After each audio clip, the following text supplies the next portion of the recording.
Okay, when it comes to extended audience network, I think the important thing here to remember is that we have our audience that comes to our respective websites, okay? But then what we're really interested in selling people are audience. So we have our audience that comes to our website, but we can't guarantee that everybody in the local area that our advertisers are trying to reach all come to our website. It'd be nice, but we can't guarantee that. So extended audience network is really exactly what we say it is. So somebody advertises with us, we have the ability digitally to have their advertising show up on sites such as Fox News, could be ESPN, could be eBay. It could be any number of sites just like that where they're advertising. In this case, you see the Liberty Mutual on ESPN, Disney, and then on Fox News, I don't see anything. Well, you can see an ad kind of here on the side. Too Good, whatever that is, if it's yogurt or whatever. So the local advertisers and their advertising through the extended audience network gives us opportunities to put their advertising on very popular websites. So we can do, for instance, realtor.com. We can do email on Yahoo. So there's just all sorts of places all over the internet where the display advertising will show for our local advertisers. Because again, we do not care at all where their advertising shows up. We only care that we're serving the advertising to the audiences that they want to reach. Are we clear on that? Yes. Yes. Outstanding. So now I have a very small window here. Okay, great. So now I'm going to show you how we find audience, okay? And I'm going to show you how detailed we can get when we're talking about audience. So bear with me. There we are.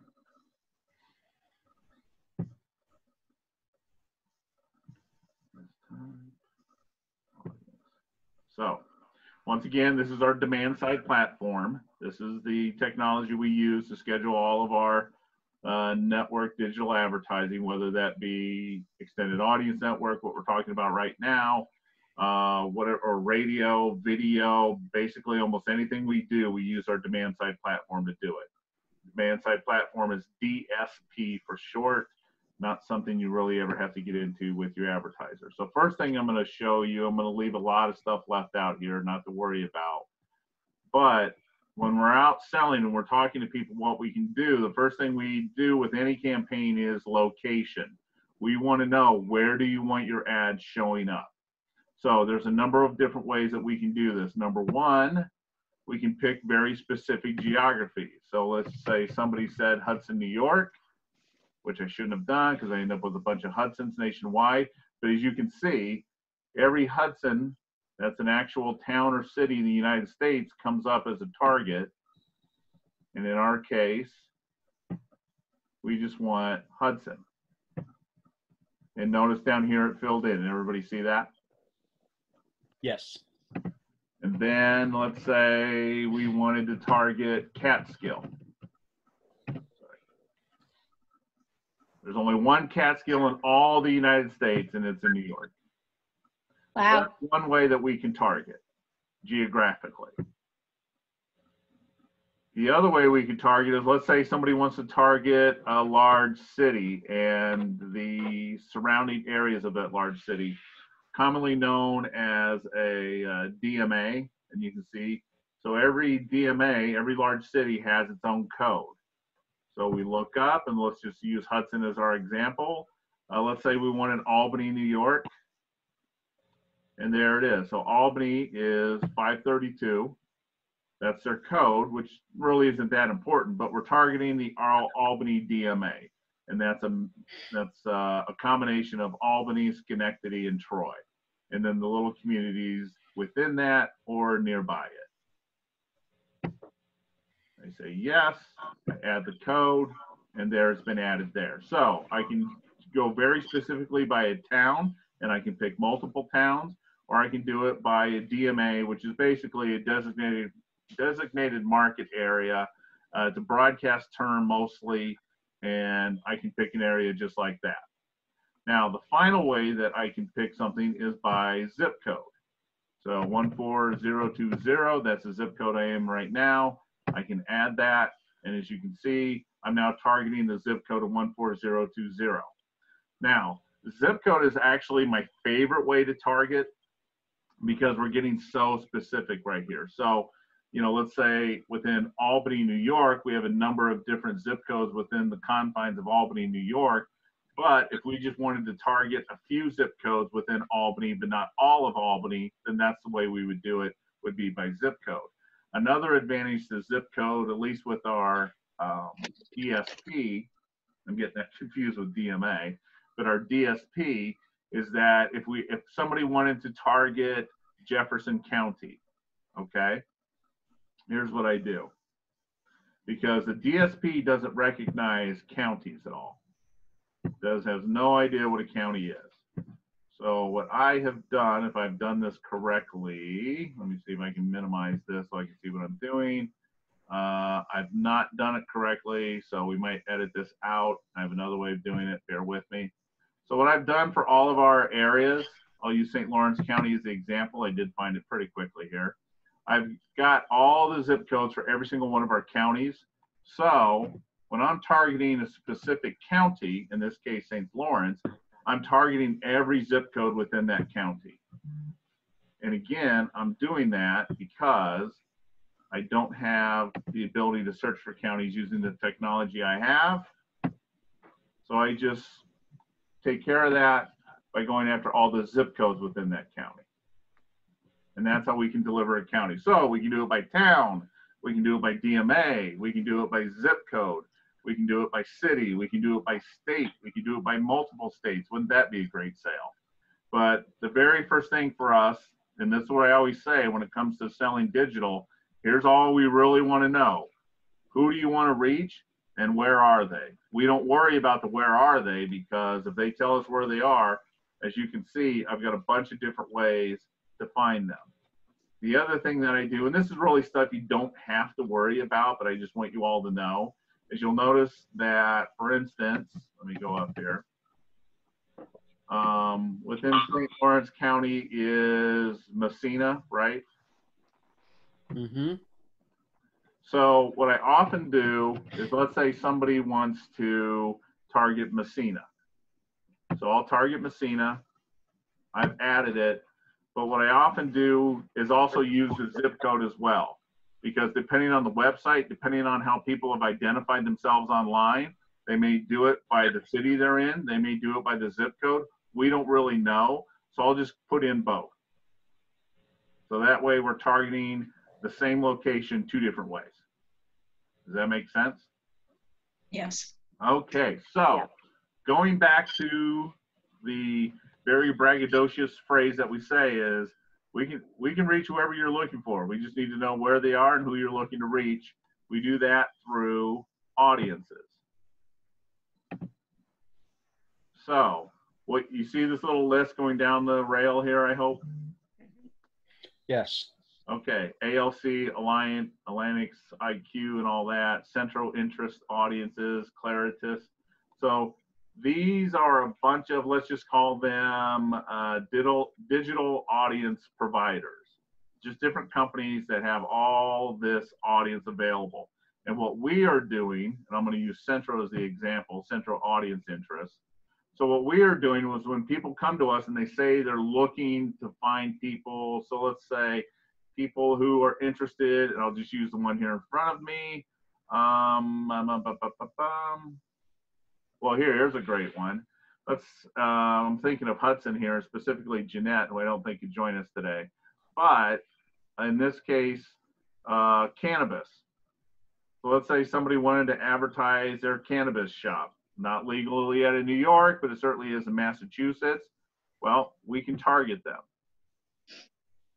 And so once again, I'm going to go back to the thing that Kyle knows so well, but I'm not going to put him on the spot right now. How do we know that people are interested in cannabis? How do we know they're interested in passenger cars? Let me go down here, find some others. Interested in education, interested in baking, that'd be my wife, dining out. You can see all these different interests that people have. Their music, their movie buffs. Does some of this sound familiar with the top 25 buying and lifestyle interests? See how it's all coming together? People are interested in shopping, style and beauty, foodies. So we have the ability to go after these people who are actively have these interests, okay? So I'm gonna go over it again, but how do we know this? Through the 5 ways that people are tracked digitally. Number 1, the search terms they use. Number 2, the search results that they click on. Number 3, the websites that they visit. Number 4, the stories that they read or the content that they engage with on a website. And number 5, the ads that they click on. Those are all 5 behaviors that make up this list. So when we're targeting an audience, that's how we do it. Everyone okay with that? Michael, can you just repeat the 5? Yep. So it's the search terms we use. It is the search results that we click on, the websites that people visit, the content on websites that they engage with, which could simply mean they just read a page, and number 5, the ads that they're clicking on. All 5 behaviors are tracked to give us an idea on people's lifestyle habits and buying habits. Lifestyle habits are based on what they regularly do on the internet. Buying habits are based on behaviors that are suddenly new, that they don't have a history of doing on the internet. Okay, so now I want this all to go away so I can start over again. So any questions on audience? So when we're talking about extended audience network, this is exactly what we're talking about. We know where they're located because our advertisers told us. Now we're going after the type of people they want to go after. So let's say we're talking to colleges. I don't care where the college is, a college, a university, whatever the case may be. This is just an example, some fun examples that I'm going to use of what this stuff can give to us. So let's say we have colleges that are interested in recruiting students, okay? That makes a lot of sense for their business. So I could certainly put in a keyword of college. And while it's loading the information, hopefully my connection is working at Prime Optimization. So there are different, using the word college, we get a different set of results here. Not all of them we're going to be interested in because we're looking to recruit students, correct? So this is executives by industry. That tells me these are people who work at colleges and universities. That's not what we're interested in. Then we have activities and lifestyles, college life. That tells me those are people who are already college students. Here we have a demographic of going after college graduates. Here we have college basketball fans, college football fans. None of that we're interested in based on what we've been asked to do, which is maybe look for students, high school students who are interested in going to college. But this does give you an idea on a keyword of the type of how detailed we can get. Does that make sense? Now this might be good. Back to school, college students. That might be an audience interest that very much colleges would be interested in. Here's another one. Has a tax advantage college savings plan. Absolutely. So that tells us these are people who have been saving. I can't remember what those, what are they, 529 accounts, I think, or something like that. But they've been saving in a college savings plan. Well, we want to target those people because they're obviously saving for somebody to go to college. Planning last child to finish college, has a child in college. These are just lifestyle characteristics. Again, look how I'm all over the place. Look at this, eats out at college football games. That's an actual target. I don't know that I would ever use it, but I'm just trying to give you the idea of the depth that we're going here. And then sometimes when it says industries, occupations, education, it says colleges and universities. and I open that up, and it's the different types of jobs within a college. I wanted to go back to something I saw earlier. Give me a moment here. Here we go, college teams. Look how detailed that gets. So I've got just about every college sport, a lot of college sports teams available there. Shockingly, my alma mater, the University of Nebraska, is not on the list, and that's very upsetting to see. I don't know why that would be. My wife would be very happy to see Ohio State is there.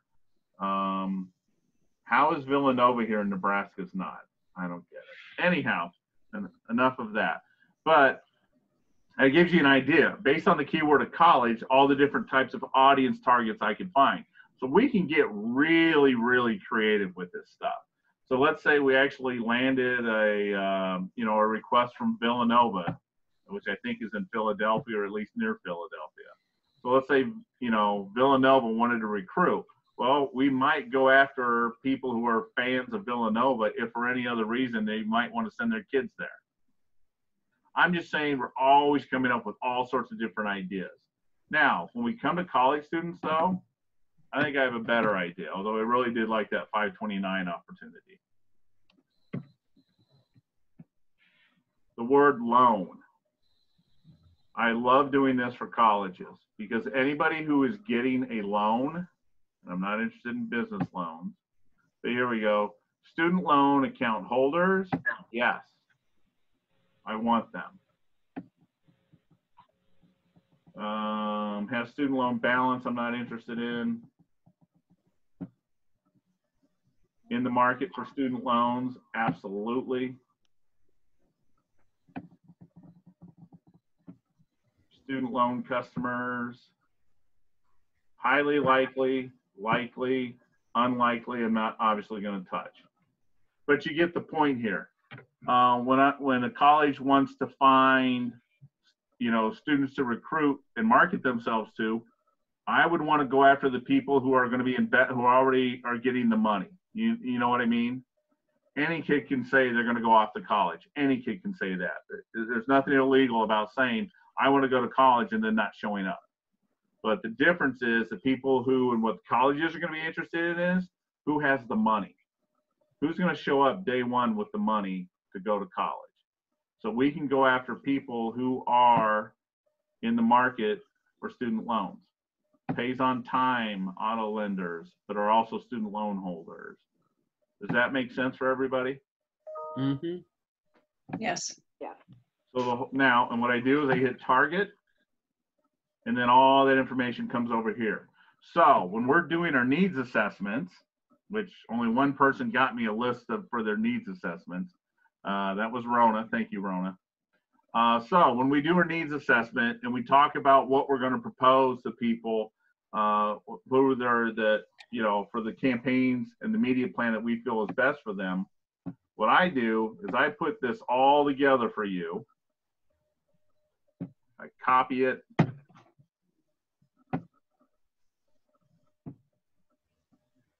I paste it, and then I work all this. Let me get it in the center here.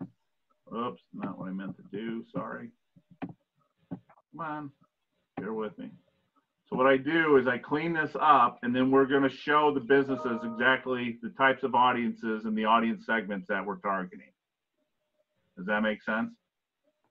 So student loan customers, student loan holders, highly likely to get a student loan, likely to get a student loan, in the market for student loans. So I put that all together for you. I'll send it to you. So when you go back and you meet with them about the media plan that we're putting together for them, they know exactly the audience targets that we're going after. No questions at all. This is who we're going after. To me, I think that's a very convincing sales pitch that we can make to people.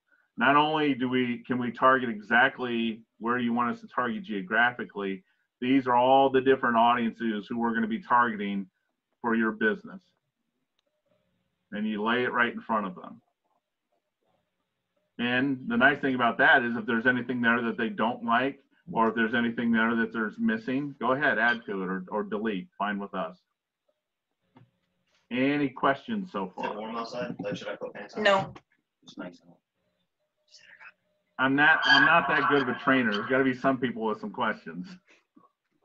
All right, so just so I understand, say Columbia Green Community College, when they open, they want to target, they can target within the zip code, but they can also target search results like people who are looking for student loans. All right, okay.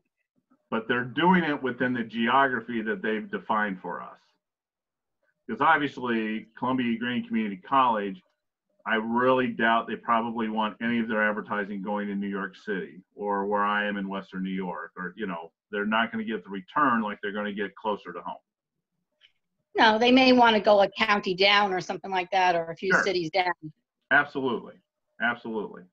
Okay. So, but that's why we want to get really specific with the geography. Now, the other thing is, and we'll go over this because I'm going to have a training on digital media, the monthly reports we send everybody, and the performance reports, the metric reports. So we're going to have a training just on reports.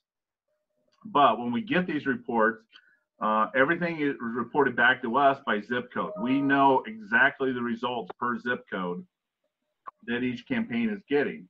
So part of what we look to do is when we see there are zip codes that are either not getting a lot of impressions or the impressions that they're getting are not getting a result, there's just not very good, we can exclude those zip codes. We can take them out of the equation. And that way, where we're having success, it's very much like the stock market or a mutual fund. We're going to push an advertiser's investment to where we see we're getting results. We don't want to continue to serve ads where we're not getting results. So what we may end up there is we may end up actually with fewer ad impressions. We may even end up with fewer clicks, but we should have better quality because we're getting rid of all the garbage. We're getting rid of targets that are just not working. Does anybody, oh, here, I have one. So I tried selling a local IDA here in Western New York. They're really big about semiconductors. And they were like, all right, big shot, talking to me. Do you think you can target people who are in the industry of semiconductors because we have this land out here that's just perfect for that? I said, I don't know, let's see. So bear with me. I believe I've spelled this right. There you go. I could do it. Semiconductors. So, you know, the whole key to this are the keywords. But it was great to look at them and just say, yeah, I can target anyone in the semiconductor industry. Now, in that case, that might have to be a nationwide search. But my point was, yeah, even that detailed, I can get there. Let me just show a few other things off. Women. We can target by gender.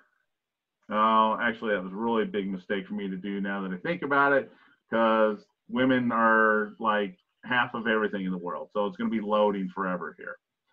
There we go. But you can see how that starts to break out. Women's apparel, caregivers, caregivers of individuals with women's preventive care, women's health, affluent women. Okay. I mean, it just goes on and on and on and on and on. So what we can do is we can target by income as well. So let's just say 100,000. So if I put in for income 100,000, as you can see, they can give it to me by companies. In this case, it's 100 million. But home value 100,000, household income 100,000.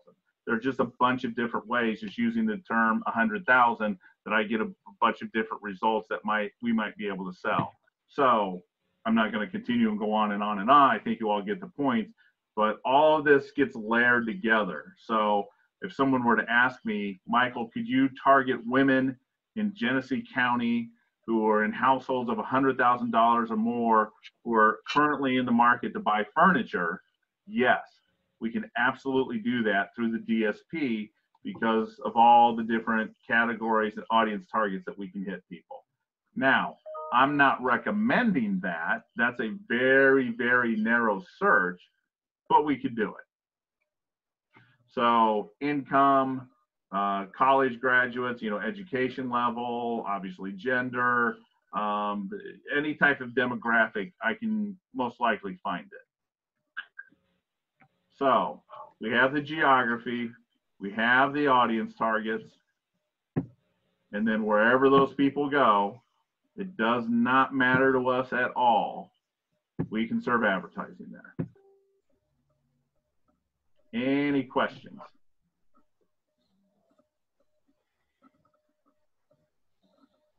I love when there's no questions. I feel like I did an awesome job, and yet at the same time, I'm always just kind of nervous. Like everyone's watching TV. The only one I know is not watching TV is Yvonne and Rona. So anyway. All right, then. How do you know that? How do I know what? I'm not watching TV. Because you're on the video. You're sitting in front of your window. Maybe you are watching TV, but I have a feeling you were paying attention. Yvonne, it's real easy because Yvonne's got her glasses, so I could see, aside from the computer screen, if something else was, moving on her glasses, I would know that way. Okay, well, I guess, are we then clear on what extended audience network is when we're selling that? Yeah. Yes. So. Okay, outstanding. So I'm so going to be excited when I start getting all of these geo-targeting, device ID, and extended audience network orders. I'm going to be so excited. That's going to be great. I want to keep this short. If there really are no other questions, I guess if you're shy, which I would ask, if you're shy, why are you in sales? But if you are shy, you don't want to ask a question, you want to ask it to me through email, you can do that. Be looking for an email on how to do all of your email signatures. Be looking for an email, which I will send you the YouTube video channel that we're going to have for the Downtown Digital Group for these trainings. And let's just keep at it. Northern New York, keep trying to sell the golf magazine. Keep going at it, doing your best. And I believe you all know how to reach me. So I'm done. I'm going to stop the share here because I'm tired of seeing that. And I appreciate everyone's time. And that's it. Thank you. Thank you, everybody.